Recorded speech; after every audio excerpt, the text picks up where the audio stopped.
My koi fish floated belly up while the smell of bleach hung in the air, and all I could think was how calm she looked walking away from the crime, like it was just another Tuesday. I stood barefoot in my backyard, the early morning dew clinging to the grass, staring at the once clear water that now bubbled with milky white swirls. The fountain that had brought me peace after long days on the ranch was now a tomb. 5 koi, each one named by my late wife, gone in one night. I didn't scream, I didn't curse, I just stared, and somewhere between rage and disbelief, I noticed the bleach bottle half concealed beneath the boxwood shrub. My name's Arthur Jenkins, and I moved to this quiet gated community of Oak Haven Estates 2 years ago after retiring early from a career in agricultural engineering. I bought a modest corner property with a wide backyard, a little greenhouse, and the fountain I installed myself with stone I hauled from my own land. It was my sanctuary. The HOA didn't like that it didn't match their suburban aesthetic, especially not Beverly Henderson, Oak Haven Estates HOA president, self-declared neighborhood aesthetic authority, and quite possibly a retired villain from a soap opera. She had thin patience, loud opinions, and a white SUV that she parked just close enough to everyone's mailbox to make checking the mail a daily game of hopscotch. Our feud started small. First, it was the improper wooden trellis I'd built behind the fountain. Then she cited me for unauthorized ornamental landscaping. I ignored the warnings. She responded with a notice about neighborhood harmony violations. What does that even mean? I laughed at first. She didn't. I wouldn't have believed she'd take it this far until I crouched down beside the fountain and noticed the trail, small drops, almost invisible on the concrete path, led away from the edge of the basin and straight to the side of my property where the fence gate bordered the communal walking path. The bleach bottle had a smudged glove print on it, and the smell was unmistakable. I knew it wasn't just a random act. Someone did this on purpose. That's when I remembered the garden gnome. A few months earlier, after one too many stolen packages and a mysteriously broken greenhouse panel, I installed a tiny high-definition security camera inside a garden gnome with sunglasses.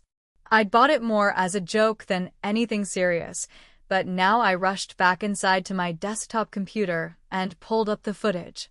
Fast forward to 3:42 a.m., and there she was, Beverly Henderson, hoodie up, gloves on, bleach bottle in hand, tiptoeing like a raccoon on a mission. She crouched by the fountain, twisted the cap off, and poured the liquid right into the water, like she was adding cream to her coffee. When she finished, she tossed the bottle and walked off, not even a glance back. I paused the footage and stared at the still frame. It was her, not a doubt in the world. And the part that hit me hardest wasn't just the loss of my fish. It was the calm, calculated way she did it, like she'd rehearsed, like this was just step one. I should have stormed over. I should have printed the footage and shoved it into every HOA mailbox. But I didn't. I took a breath, then another. I thought about what my wife would have done. She always said, let people bury themselves if they're holding the shovel. So instead, I leaned back in my chair and started thinking like an engineer again. This wasn't over, not by a long shot. The next day, I cleaned the fountain. I cleared the dead fish with gloved hands and scrubbed every stone surface. I replaced the water, fitted in a new filter, and visited the local koi breeder.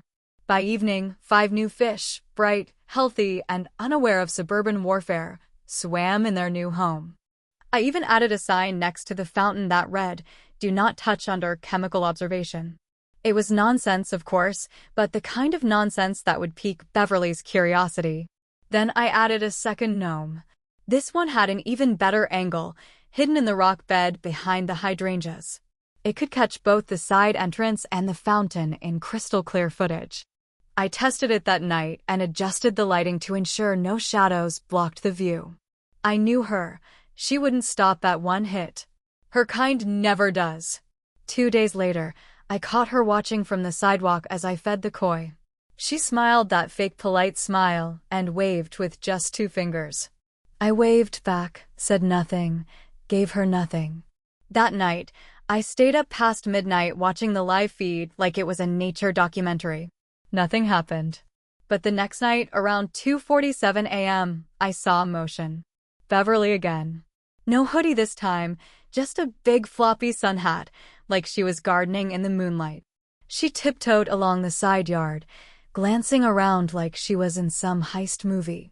I watched her reach into a tote bag and pull out another bottle, this time clear, not white.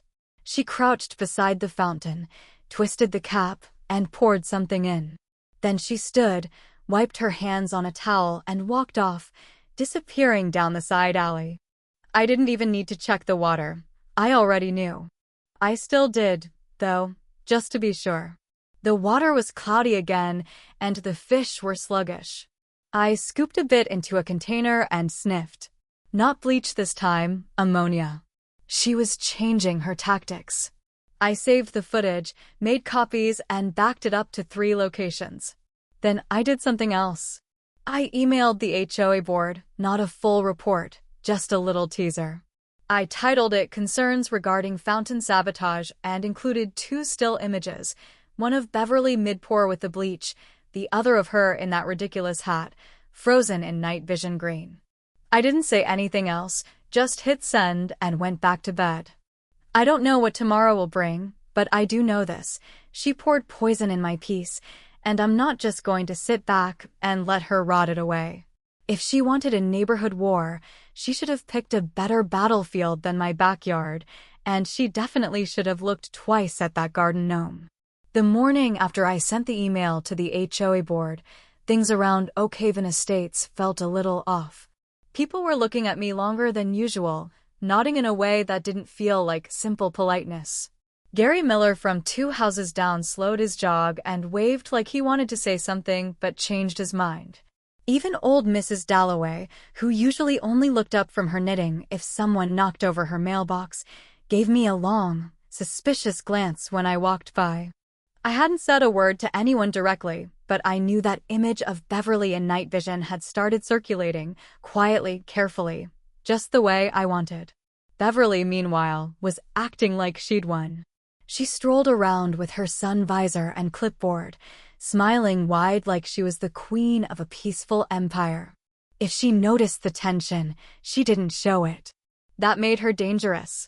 Someone who doesn't realize they're being hunted always walks into the trap with confidence. I spent that week laying groundwork, not with threats or loud accusations, but with precision. I visited my cousin again, the one who worked at the law firm downtown. We sat on his back porch, sipping lemonade, as I explained what had happened. He didn't laugh, he didn't say I was overreacting. He just nodded, asked for the footage, and started typing into his laptop. According to him, what Beverly had done wasn't just a neighborhood squabble. It could qualify as criminal mischief, malicious property damage, and possibly even animal cruelty if I decided to press charges. But he advised me to wait, build the case, let her show her pattern, make it impossible for her to wriggle out with an apology and a batch of store-bought cookies. That's when I got the idea to bait her a little further. I stopped by the local hardware store and picked up a couple of realistic-looking, but entirely fake chemical warning signs. One read, "Highly toxic water treatment in use." Another had a bright red skull and crossbones, and something in small print about respiratory hazard. I posted both of them near the fountain, making sure they were visible but not too obvious. Then I added a few empty jugs labeled industrial cleaner and left them casually leaning against the side of the shed, just enough to make her curious. And then I waited. That Thursday, the HOA had its monthly meeting at the community center. I usually skip those to avoid blood pressure spikes, but this time I arrived early and sat right in the front row. Beverly stood at the podium like a game show host and started rattling off updates about shrub regulations, sidewalk chalk guidelines, and how many inches of flower bed could extend beyond the edge of a driveway. I watched her closely. She was in her element. Then, halfway through the meeting, she paused, adjusted her glasses, and introduced a new motion. She called it the Decorative Water Feature Removal Proposal. According to her, Certain homes were adding water installations that did not align with the neighborhood aesthetic. She didn't name me directly, but everyone in that room knew who she meant. A few people shifted uncomfortably in their folding chairs. Gary Miller raised his hand and asked if any of these installations were breaking code or posing a danger. Beverly smiled and said that while no official infractions had occurred, the general vibe was being negatively affected. That was her phrase, general vibe. I almost laughed out loud, but I didn't. I leaned back and waited. When she asked for votes, no hands went up. Not one. She cleared her throat and asked again, this time trying to reframe it as a request to standardize outdoor aesthetic. Still nothing. Even the usually spineless Mr. Kendricks, who once filed a complaint because someone's wind chimes were too melodic, kept his hand down. She looked rattled, just a flicker, but I saw it. The vote failed. Meeting adjourned. People started filtering out. I stood slowly, caught Gary's eye, and nodded once. He gave me a thumbs up. That night, I didn't go to bed. I made coffee and sat by the window with the live feed pulled up on my tablet. Hours passed. Nothing. A possum waddled through the hydrangeas. A neighborhood cat slinked by. At 2:31 a.m., she came back. Beverly.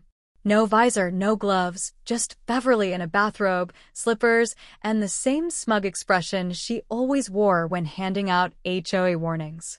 She walked straight to the fountain, looked at the warning signs, and laughed. I watched her pull out her phone and take photos. Then she reached into her robe pocket and pulled out a small bottle. She knelt beside the fountain and poured something in, shaking the bottle for good measure. She stood, nodded to herself like she had done something noble, and turned to leave. But this time, I had upgraded the gnome's camera to include night vision audio. I heard her mutter to herself something about poison water being a health risk and doing the neighborhood a favor. Her voice was calm, cold, like she was doing chores. I saved the video, added it to the growing collection, and emailed it to my cousin. The next morning, I noticed the water had turned a strange greenish tint. The fish were still alive but clearly stressed. That was enough. I tested the water. High traces of ammonia and something else that I couldn't identify. I took it to a local lab for a full analysis. I wanted every detail. By noon, I received an unexpected email. One of the HOA board members, Martha Davies, wanted to stop by and talk. She said she had questions about the footage and the recent vote. I told her to come by that evening.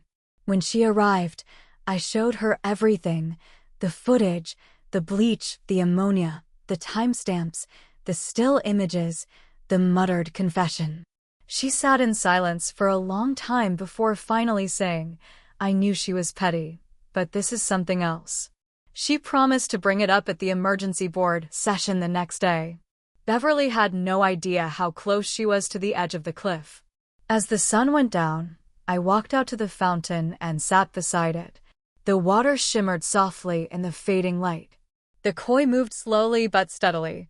I knew it was only a matter of time before she made another move, but I also knew something else. The next time she touched my fountain, it wouldn't just be neighborhood drama anymore. It would be evidence, and she was about to walk right into it. The following morning arrived with a strange kind of quiet. Not the peaceful early bird has the yard to himself kind of quiet. No, this was that tense something's about to happen kind of quiet. The breeze seemed to pause just long enough to listen in, and even the birds kept their chirping to a polite minimum. I sat by the kitchen window, nursing my coffee, eyes trained on the fountain as if watching it could prevent another act of sabotage. The koi were alive but sluggish, hovering near the bottom, moving only when the sun broke over the hedges. I didn't blame them. If I were a fish in Beverly's neighborhood, I'd be staying low too. Martha had said she'd speak to the board today. I trusted her more than most. She'd lived in Oakhaven Estates for over 20 years and only recently joined the HOA board out of what she described as necessity. Her words, not mine, said it was either her or the guy who once tried to sue a squirrel for eating through his garden netting. She had grit, and she'd seen Beverly's kind before. But I also knew Beverly wasn't one to roll over quietly. She'd been running this HOA like her personal kingdom for far too long. The second she smelled rebellion, she'd lash out harder than ever. Around noon, I received a text from Gary Miller. "It's happening today." I didn't need to ask what that meant. Martha was pushing for an emergency meeting, and the footage was going to hit the table. Beverly, completely unaware, was about to become the main event. I spent the rest of the afternoon reviewing the security clips again. Not because I needed more evidence, I had more than enough, but because I wanted to make sure every second was airtight, every frame clear, every audio line crisp. By the time the sun began to dip, I had a full digital package backed up in 5 places.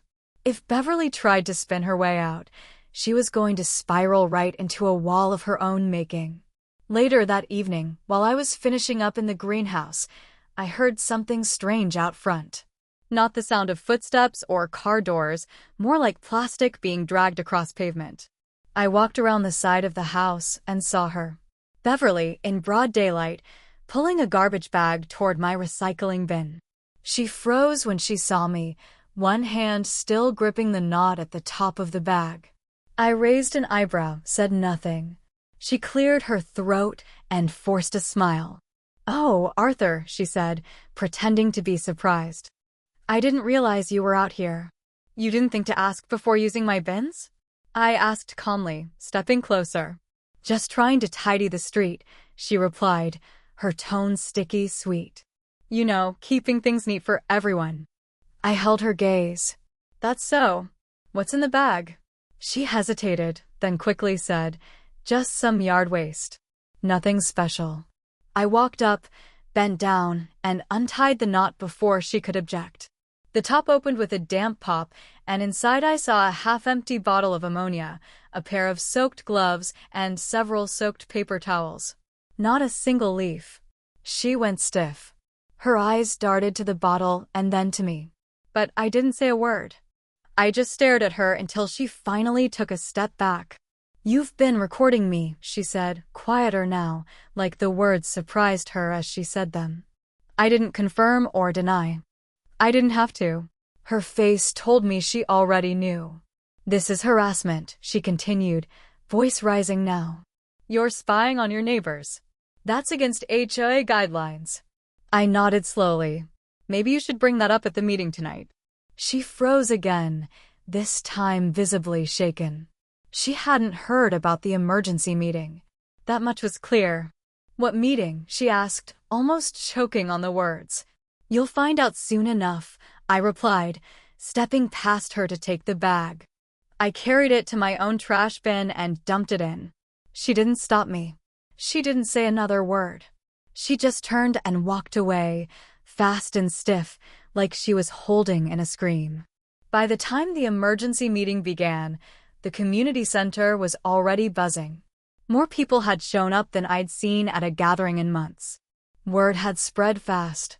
Gary Miller met me at the door and handed me a USB stick. "Just in case anything goes wrong with the projector inside," he said. The tension was thick. Beverly was seated at the front, eyes darting around, her leg bouncing beneath the table. She tried to start the meeting herself, but Martha quickly took the floor, stating that this session was called under board authority to address recent acts of property damage within the community. I stood when asked. I walked calmly to the front and inserted the USB into the projector. No preamble, no speech, just the footage. The lights dimmed, and the screen lit up with Beverly in full suburban stealth mode, pouring bleach into my fountain under the pale glare of moonlight. Gasps rippled through the room. Then came the second clip, Beverly with the bottle of ammonia, muttering to herself. The third clip sealed it, her in the bathrobe, casually poisoning the water like it was part of her morning routine. When the lights came back on, the room was dead silent. All eyes turned to Beverly, who looked paler than the projection screen. She opened her mouth, closed it, tried again. "This is ridiculous," she said finally. "You can't prove that's bleach." "We had it tested," I replied. "High concentrations of both bleach and ammonia." Also, I held up the ammonia bottle from earlier. I found this in my trash today. Her eyes widened. You planted that, she spat. This is all fake. You're manipulating footage. But before she could continue, Martha spoke. Beverly, there's no manipulating this. We've seen enough. This ISN.